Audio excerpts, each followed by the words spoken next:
या ठिकाणी आपले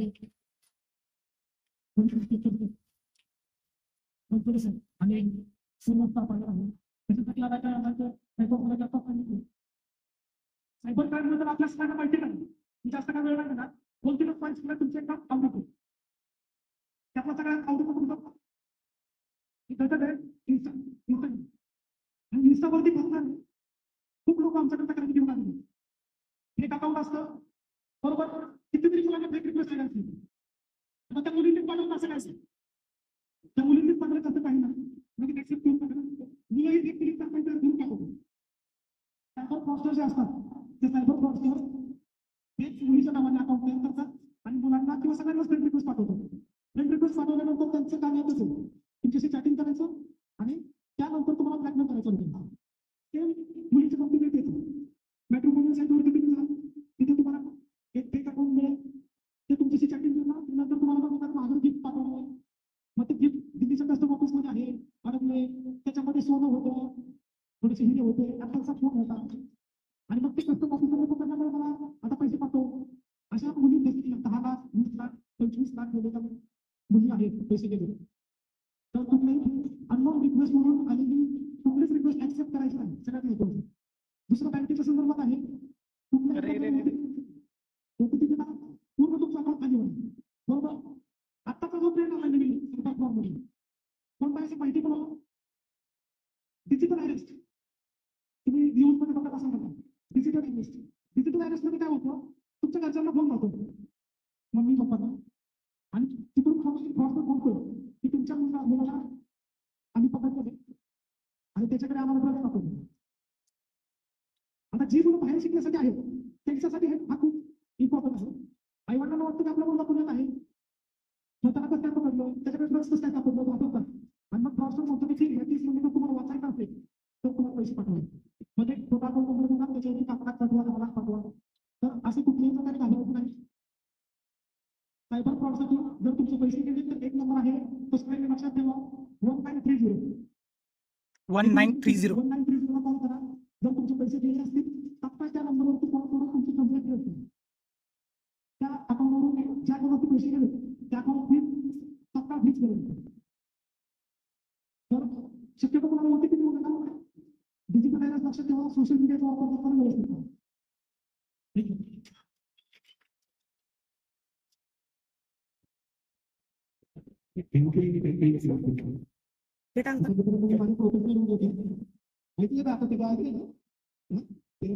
तुम्ही विचारत नाही प्रॉब्लेम नाही. आता मी माझ्या प्रोफेशनलवर येतो, इकडे ह्या केसला होतो मी. आमचं दानवेंबद्दल तुम्हाला माहिती आहे ना, आता आपल्या कॉलेजच्या बाहेर माहिती. आणि मित्रांनो आता समजू नका की इकडे काय चेष्टा केली आम्हाला समजत नाही काय होत नाही. तरी एकदा कन्फर्म करून घ्यायचं असेल तर मग एक विचार करा, मी इथं सिव्हिलवर काय आहे तुमच्या हे सगळ्या ड्रेसवर आहे, मी सिव्हिलवर काय, कारण काय आहे तुमच्याकडे, तुमच्यावर लक्ष ठेवण्यासाठी मी सिव्हिलवर आहे. असे माझे बरेच बांधव आहेत सिव्हिलवर आहे, ते पण सिव्हिलवर आहे. बरेच बांधव तुमच्या आजूबाजूला फिरत असतात, तुम्हाला लक्षात नसतं, आम्ही निग्लेक्ट करतो. तुम्ही गोष्ट लक्षात ठेवा, चांगलं वाटलं तर चांगलं होईल. तुम्ही मीच्या ह्याच्या चेडच्या भानगडीत पडू नका, कुठल्याही बाईबीच्या नादाला लागू नका. आपल्याला पण आपल्या माता भगिनी घरी आहेत, आपल्या तर माता भगिनीची कोणी चेष्टा केली काय केली तर आपल्याला कसा राग येतो का नाही. त्याप्रमाणे आता तुम्ही लक्ष द्या, मी माझ्या प्रोफेशनलवर आलेलो आहे. माझ्या प्रोफेशनल तुम्हाला कोणत्या प्रकारचं नुकसान करून घेऊ नका हे आम्हाला तुम्हाला विनंती म्हणा. एक तुम्हाला सगळ्यांना समजून सांगतो की कोणत्याही मुलीची छेडछाड करू नका किंवा कोणत्याही गैरकृत्य करू नका जेणेकरून त्याचा परिणाम तुमच्या करिअरवर होईल. आता सिक्युरिटीची जरी नोकरी घ्यायला गेलं तरी पोलीस क्लिअरन्स सर्टिफिकेट मागतात, बरोबर आहे. पीसीसी म्हणतात त्याला, पोलीस क्लिअरन्स सर्टिफिकेट. एक जरी तुमच्यावर कोणत्याही प्रकारचा साधा एनसी जरी दाखल झाली तरी तुम्हाला पोलीस क्लिअरन्स सर्टिफिकेट भेटणार नाही, तुमच्या भविष्यात तुम्हाला नोकरी लागणार नाही. समजलं सगळ्यांना.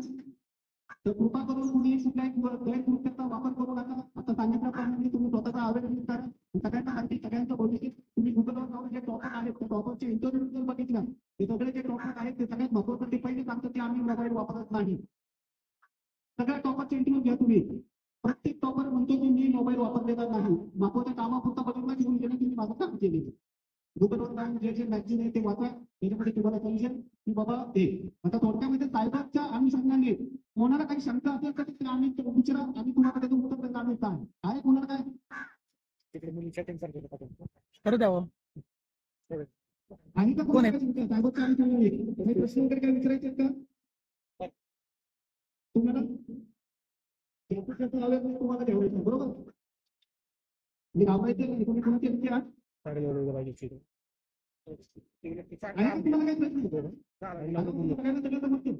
घाबरू नका तुम्ही, चिंता करू नका. तुम्हाला तुम्ही काय जे काय म्हणतात सांगते काय असेल तो तुम्ही मन मोकळा करून ते बोला.